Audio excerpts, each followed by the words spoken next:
So you're Moëra Saule. You're a master coach certified by the International Coach Federation. What else are you? You're a coach trainer. You were my coach trainer. You were one of three with Ericsson Coaching International. I discovered yesterday that you're an author. You've written a book. You're also a practitioner and trainer of soul coaching. Are there any other ways that you identify yourself? And if so, what are they? And I work with businesses as well in my coaching practice. So my work is to really introduce spiritual coaching within businesses. So I like to tell them that I'm a leadership coach through spiritual growth. Do you only work with businesses, or do you work with private individuals and on a whole spectrum of subjects? Yeah, my range of clients is very wide. So I have business clients. I have individuals as well, private clients. I work also with a lot of people, professional from the personal development field. Yeah. So psychologists, coaches, of course, therapists, Reiki practitioners, essential oils practitioners. Are you working with them as a trainer or as a coach? As a coach, both, because some of them come to be trained as soul coaching practitioners. In this time of COVID, on and off being a little bit locked up and certainly very restricted, have you seen an impact on how people are and what they're coming to you with as clients? There's been a huge impact. I've been working like crazy, and with all my heart, of course. And I've been very happy to work for people. Probably because it was impossible to really go out feeling safe. So people would allow themselves to go more within. I know it's very hard to generalize because obviously each client is different, but what is spurring people towards coaching in this time? I had people who really wanted to once and for real go towards the life they've always wanted to create for themselves. Okay. So I had a lot of people like this who realized that they've been driven into a life that, yeah, they deal with it, but it's not what they would have expected when they were kids or teenagers, and now they want to take more of it and to create more in their life. I had some people also who wanted to develop more awareness about their position in this life and who they want to become, also without having this feeling of struggling, but they want to create more awareness on who they want to be in this life and how they can be the best expression of themselves. I had people also who wanted to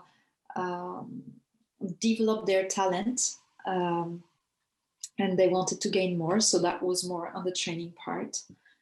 What else? I had some people also who wanted to be able to calm down, find more serenity, and step back from any sort of aggressivity or unsecured feeling that this special time might have created within them. What makes people think of coaching? Why don't they do yoga or, I don't know, horoscope things or... Yeah, okay. Probably some of them did that. However, this is not my field, so I couldn't see it. I had this feeling that there was a sort of a sense of emergency for people. Yeah. To really find a balance that is healthy for them, for their environment, and for the planet in general. How do you live this? Is it an emergency for you? Thank you for the question. I think we are living a shift of energy, a shift of frequency. And so to me, what is occurring is, it's hard to say because it's very hard in so many ways for a lot of people. And yeah, this is a hard time. And at the same time, I see it as we're changing the frequency. I see the world like energies. The energy is just going up now. And so all the beings in the planet, we need also to vibrate more, to elevate our frequency.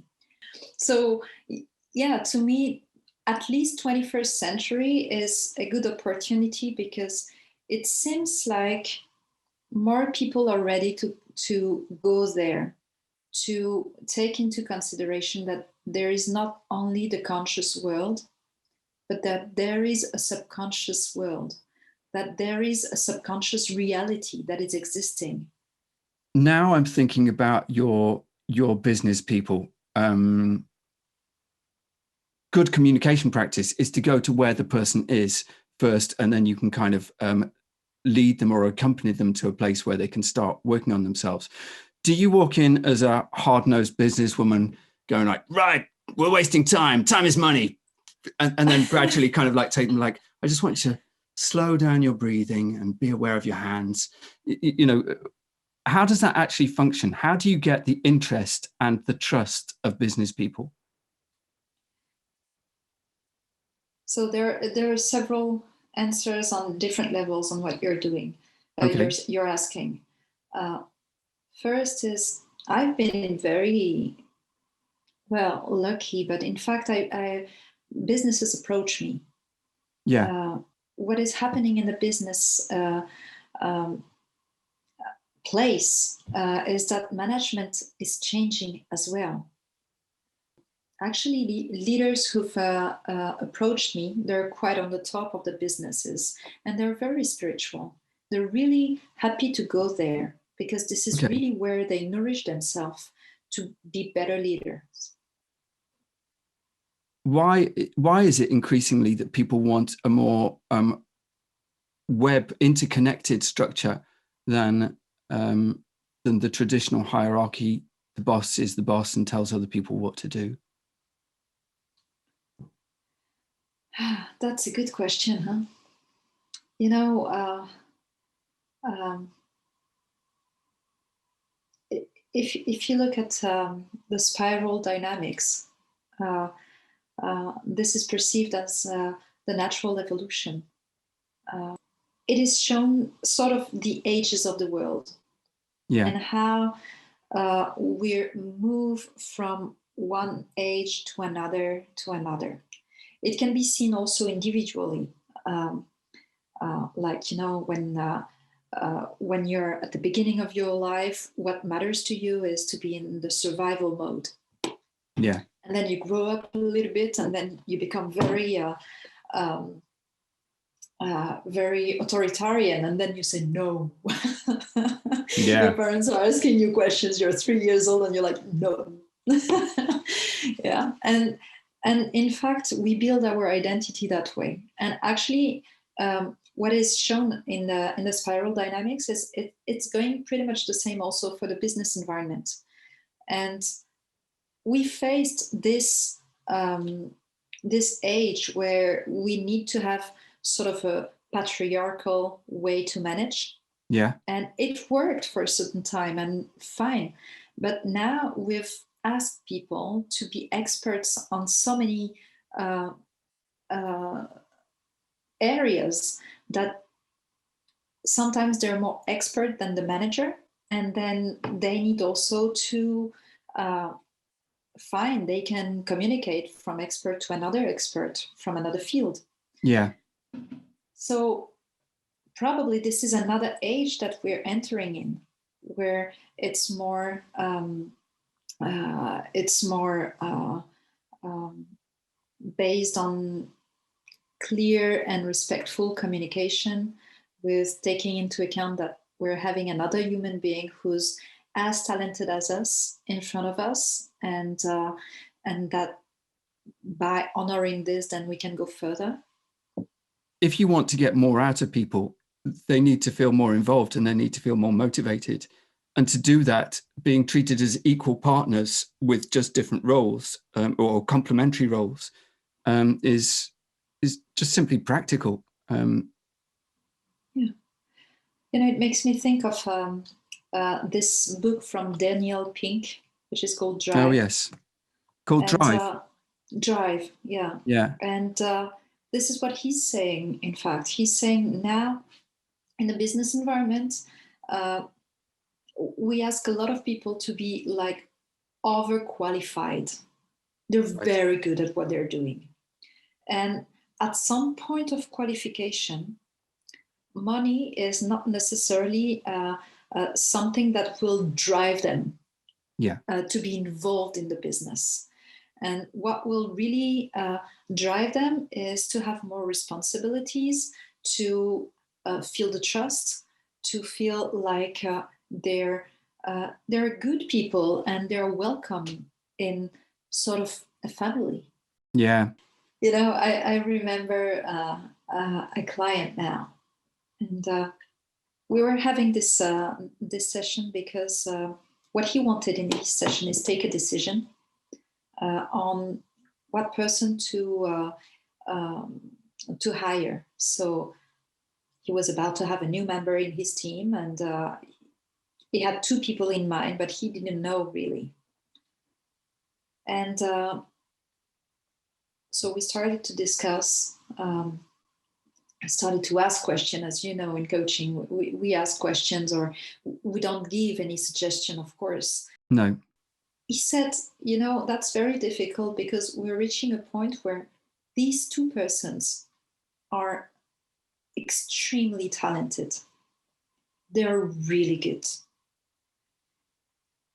And if I look at their resume only, I don't know who to choose, because it will bring the identity of the team in one direction or another, but both can be fantastic. And actually, so I work a lot with visualization, and he started to visualize a barbecue that he used to do at home every year, bringing all the team home for the barbecue. And so he had all the team at home in his garden at the barbecue. And then he saw one of these person. The other couldn't stay there because didn't match the rest of the people. And the one who stayed in the garden was really the person that was fitting the rest of the members of the team. He looked at me and he was like, "Can you believe that? I'm going to recruit someone based on the fact that this person, I can bring this person in my garden and we can have a great barbecue together." And okay, what is the meaning for you? Well, the meaning is that I need to feel home with the people I work with. I need to trust them in such a way that I can open my door and they can come home, they're welcome. I've seen that this guy, I can have the trust. I can tell you, like the hour after, he was calling the guy to say you're hired, and he made the choice. I saw you doing a coaching demonstration where somebody brought a very tricky subject, which was very emotionally loaded for them. And you latched onto a metaphor, and you basically never really spoke about the subject that they were talking about. You went into a visualization of what was going on with this metaphor, and coached the person as they navigated, I think it was a forest, and the feelings and what they wanted to take from the situation, there was a palpable sense of relief and understanding from the person as they were doing this. As far as I'm aware, although a lot of people talk about metaphors and using metaphors in coaching, this isn't an everyday occurrence for a lot of coaches. Can you just explain a little bit how it works and why it works? Thank you for talking about this this demo, and Yeah. I'm happy you liked it. So it starts from this first idea that subconscious mind is determining what conscious mind thinks or does. Conscious mind is a responder. Can I say responder? Response. Yeah. Okay. Something that responds. Right. Yeah, that responds. Exactly. It all comes from subconscious mind programmation. For example, if you have this subconscious mind program saying that to be happy, you need to work hard. Because your conscious mind is just responding to this programmation. To be beautiful, you need to suffer. Yeah. Yeah. Can you believe that? So if this is really anchored in your subconscious mind, then you will put everything in your perception of reality that will make you suffer so that you feel beautiful. So my job as an Erickson, it's not all the coaches, as you said. So Ericksonian coaches and soul coaching as well, it goes deeper in the subconscious mind. Yeah. But what we do is tapping into the subconscious mind so that people have the choice to reprogram their subconscious mind affirmation and then implement it on their daily life. So the conscious mind will respond to new subconscious mind rules, let's say. And this goes mostly through visualization, because subconscious mind is working with visualization, pretty much like when you dream. And that's your subconscious mind reprogramming itself, for example. Yeah. Yes. Okay. So here it's pretty much the same, except that this is during the awakened time. As coach, I create then this space where people can go there and imagine, tap into their imagination. Right. What can people do in their everyday lives along this line of playing with visualization and exploring a safe world? Okay. Well, so yeah, visualization is something that we actually do quite often. It's Okay. just that we don't know how to use it. So coaching who does visualization will assist people to structure this around an intention or around a project, an objective. Now, if I don't know if you have a car, but let's imagine you have a car, and if I ask you where is your car parked, and maybe the color of your car, then you will imagine the color of your car and where it's parked. You can see where it is. This is visualizing. You're tapping into your, let's say, set of images that you have stored somewhere, and you're going back there. What coaching is doing is not keeping you in the past, it's bringing you to the future. So Right. pretty much the same way as, okay, you lived something and then you had some images coming from your experience. Yeah. You can also create some images regarding the future. Something that is important is that the subconscious mind doesn't make any difference between what has been imagined and what has been lived for real. Okay.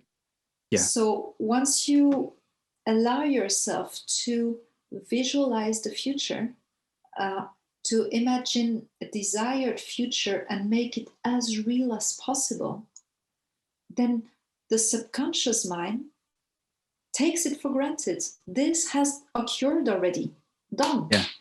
So it gives all the messages to the conscious mind to go towards this. I've got a favorite example of this, Ah, which is about imagining an apple, and that you can imagine an apple and you can imagine its size and its weight, and you can imagine the sound when you throw it up and catch it. You can imagine the smell as it goes near your mouth and you open your mouth, and you can your teeth can go through the skin, and you can get that kind of acidic spray, sweet spray in your mouth. And when you do this, for most people, their mouths water. Just simply talking about an apple makes you salivate, because your subconscious mind can't, the part which triggers the saliva glands can't differentiate between the imagined apple and a memory of an apple or an actual tangible apple in the here and now. exactly. It's fabulous. I love your example. I love it. Thanks. I didn't invent it. I heard it No? somewhere. Good. Then you take the best of what you hear. In a coaching session, where do these images come from? We all have an inner world that is huge. We just never explore it. And we cannot explore it, when we're rushing and really busy on our daily life. And we need to be quite relaxed and in a good way. So my only work is to, I don't do anything. No, well, my only mission at that moment is to assist people to relax and to tap into a part of their brain that will open more and more. How do you do that? How do you even get to that space where you can take a time is money, hard-nosed business manager, we've got to make a profit? How do you take them into a space where they are going into their imagination? So I wouldn't be able to understand their content. Yeah. So this is not where I come in their process. But where I come is in their intention. So just suppose for yourself now, if you could develop anything that would really serve you for yourself, that could be like a great value for you, what might that be? Do I have to answer that question? Yes, that's a question.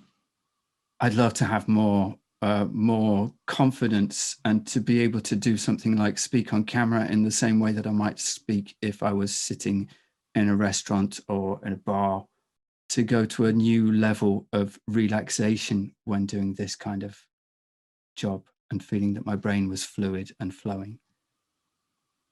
How would it be like, to reach this level of relaxation? How would you describe it? Thoughts would flow, and if they didn't flow, it wouldn't matter. It would just be a small current at the edge of the stream before it pulls back naturally. Do you have an idea of the type of restaurant it would be? Yeah. Do I really want to say that? It's probably a late night one that serves drinks late into the night, and it's 4 o'clock in the morning. Oh, wow. Okay. And what happens, at this moment when you guys say, come on, let's grab something to eat and let's continue the conversation? What happens within you? A great feeling of satisfaction, partly at having corrupted somebody to come along on my evil plan. But the fact that these moments are precious, they don't happen all the time. And just this idea saying, hey, this is a moment of connection where I just want to carry on, to kind of bathe in the warmth of that interaction, because it's temporary. Look at the people who are with you in this place, and What are you noticing on them? Just a joy of having a moment and saying, let's just continue this for an hour longer. Yeah. So what did you see as we were talking? What was vivid in terms of images? Really? The drink, the table, the round table, it's kind of flat with a brass edging to it. The wood of the bar, the late night people. So you were seeing all of this as we were talking. Yeah, I mean, in the vaguest dreamlike terms, I wasn't focusing in on anything. And did you focus at the same time on, I don't know, the work that is in the street as we were talking? No, I wasn't. I wasn't aware of any of it. Oh, you see, Yeah. it's a bubble. As Yeah. soon as you start to be in a visualization, you're in a bubble, and anything can happen. It's all your focus that is there 100%.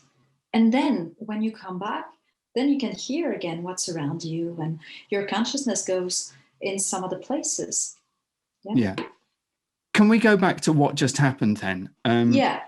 You asked what would be a thing, that if you could change or develop a thing that would be of use to you, what would it be? And I spoke about confidence. The intention.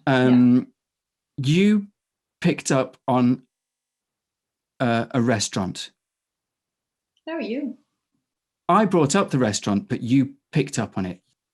Why? Yeah, because this is where you were more at. Okay. It was more true to you. How do you learn this?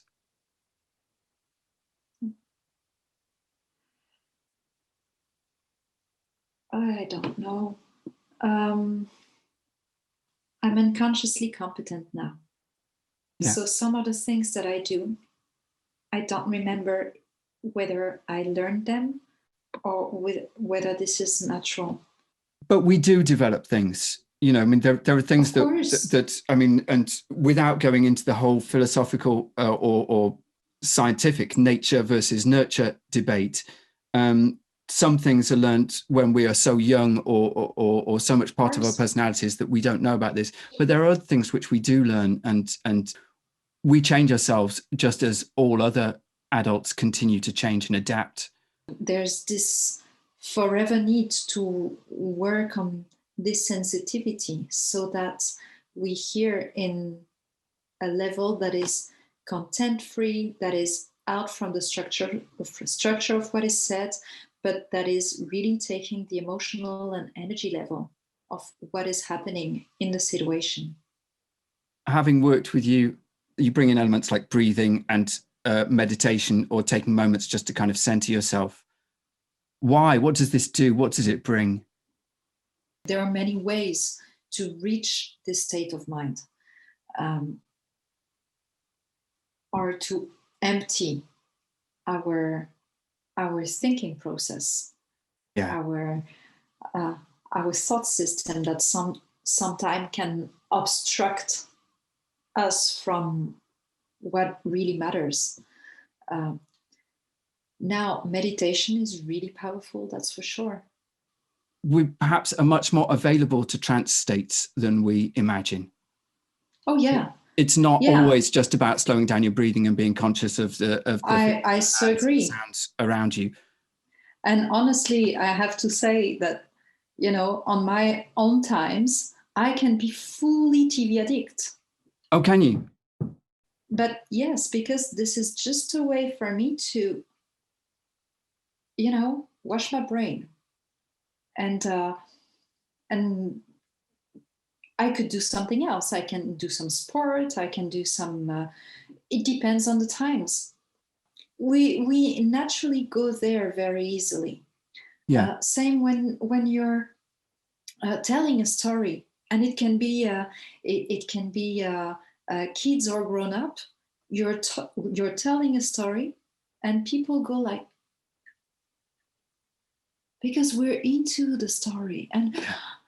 and then we're starting to create all this imagery around the story that is told to us. When we read, it's the same. We imagine the scenery that is described, and it's as if we were part of the characters that are in the story, for Yeah, example. absolutely. And what we know is that young children rarely, spend most of their lives in this slightly more hypnotic, it's not hypnotic, but this non-concentrating, non-focused state. Then we take kids to school, we ask them to concentrate, and then we say, yeah, learning isn't quite as good. But we've got available to us this much more playful, much more relaxed state, which is really, really good for learning. Exactly. Yeah. And also to tap into our own wisdom. It's not only for Right. learning about what's outside. The main thing is pretty much as when you visualize, you're put into a creative state. Yes. You're ready to create, and you're ready to, as you create, you can only go to what really makes sense deeply within your being. You you you don't you don't fake. You go for what is real. And putting people into a creative state is where really they express their soul, they express their truth, they Huh. express what is so authentic within them. If you'd have asked me beforehand to take a guess what you were going to say, I would have said it was the opposite. That we go into that we have access to absolute nonsense in this state, this creative state, and Yeah. by connecting things which don't go together, which shouldn't be together, that don't have any kind of rational truth, we get things which couldn't exist before. That's interesting what you say, because actually I agree with that. But it doesn't make sense to the conscious mind, which is No. already, you see, which is already settled by a lot of rules. To me, we always have the possibility to define our identity. It's just that when we feel stuck in our identity, it's because we have so many rules that don't really make sense to us. But anyway, we follow them because we stay in Yeah, the conscious absolutely. life. So Yeah. look, just on the subject of identity, can I just Yeah. take you on a tiny parenthesis here for clarification? Do you have different caps that you put on when you're employed as a soul coach? Do you go with a soul coach cap, and when you're employed as an ICF coach, do you go with a an ICF cap? It depends. If it's all my team coaching or group coaching or individual coaching or workshops, I come with who I am. So I'm a mix of all this. Yeah. Yeah, Um, it's only during the so soul coaching has some 28 days program that people enrolled in, sorry. And in these programs, then uh, it's mainly soul coaching. However, same when we meet, each week we meet with the people, and I come only with who I am. So uh, I'm me, Moira, and at the same time I'm a coach with lots of things that makes my signature. And hopefully this is the same for uh, all the practitioners, whether I've trained them or not. They have their yeah, signature as well. and pretty much 100% responding to what the person brings to you. Yeah, yeah. We were talking about these projected states, and how we go into them, and how wonderfully available they are and how good they are for learning. What do you do once you're in that state? So, for example, having taken me into the state of having one last drink to solve all the world's problems and talk some more, how does that come back to? How do you bring that back to me feeling confident on camera? uh, let's go back on this, and just if you were to think what happened and what you've noticed. What did you notice that shown you how confident you were? I've kind of got a ready-made answer for this, which is unfortunate because I think it's much more fun when you don't know the answers. But I have a definition of confidence, which is not being aware of the lack of confidence. Okay. And what was showing you that you were not aware of this absence of confidence? Absolutely nothing other than I wasn't giving any attention to my lack of confidence. Just look at this scenery from a camera perspective. Yeah. Yeah. What is showing you that Ben has a complete absence of lack of confidence, or lack of absence of confidence? You see what I mean? No, you got it exactly right the first time. Yeah, I think there's a massive physical thing which isn't available to me right now, which, like I was saying, it's kind of leaning back. I think there might be something like, if the table is here and there's a wall behind, that I can be leaning back against the wall with the person and kind of both, perhaps in a similar way to with coaching, where we sit slightly side by side, oriented in the same direction, that I'm going on a path with that person. So even sitting down at that table, even with good eye contact and good listening and good talking, absence of structure, absence of inhibition. And yeah, there's a physical manifestation of that. Probably, though, if anyone were to film it, it would be awful to watch back. Maybe also part of the joy of that situation is that it is, by definition, ephemeral. Tell me, what is this telling you about your relationship with this camera now, as that you're it's recording this? Yeah. Yeah. And the recording. What is all this telling you about your confidence and your relationship with the recording? Well, I mean, I suppose from a very high perspective, that regardless of anything, this recording is ephemeral in terms of the universe, and this universe which has been here for 13.5 billion years and will go on for another 13.5 billion years. This recording will not. And my impact on the universe will be nothing. Okay, how about this?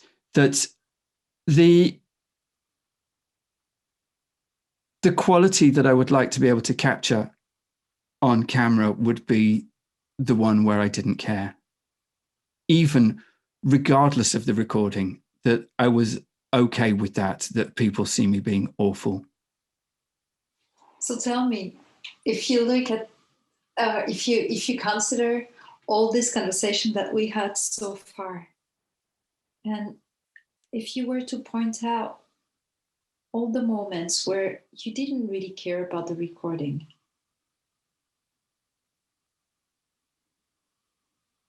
What's the end of that question? yeah, what would you point out? I don't know, but I have the joy and pain of having to go through this again. I mean, it's my choice. Yeah. But I will go through this again, and there will be bits where I see myself. It's a painful and embarrassing experience, and training yourself to get over that and to kind of accept yourself with all your flaws is a challenge. And one thing that I will see when I look at this video is, I'm going to be horribly critical of myself, but I hope I managed to keep in some bits where I smile and where you can see my teeth aren't straight and, my eyes are closed and all my other terrible flaws. I hope I have the courage to keep in some of those. If it was the time for you to make a decision regarding you and your way to be with yourself regarding all the recordings that you're doing and you will do in the future? What might be this decision? I have no idea.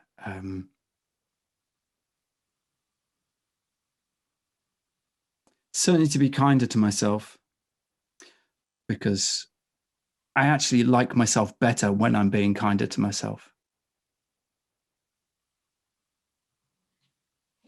What would make you commit to that? The recognition of the value of that for me, that I see a tangible, it's not what I see. I feel better in life when I'm being less critical of myself.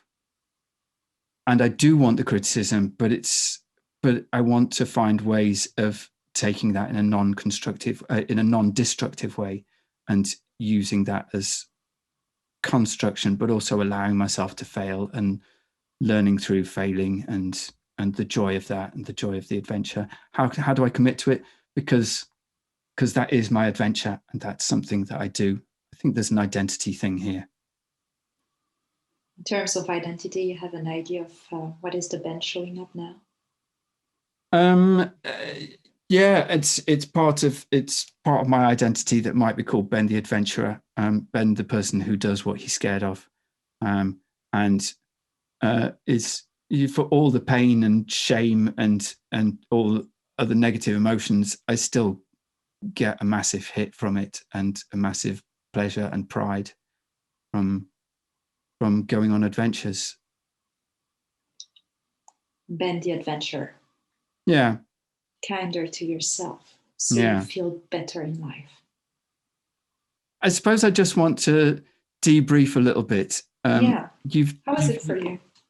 So many how was questions. it? Sorry. I asked you to kind of explain the process, how we go through from one situation, from being time is money and being in a situation of judgment and rationality, to going through into a place of projection where we're in an imaginary world, to using that to move to create a solution. And then, you found a way to turn that into a kind of mini coaching session, which is great, because I got a free coaching session. It cost a lot.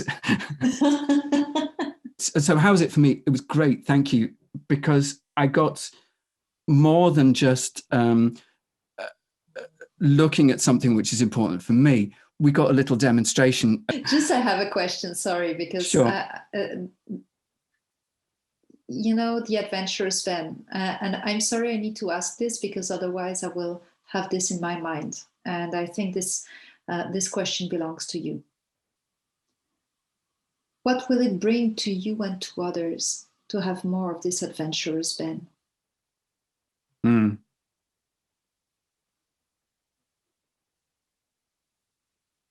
Sorry, I don't have. I had the question I had to ask you.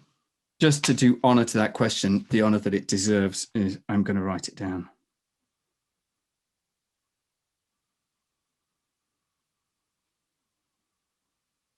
I write slowly.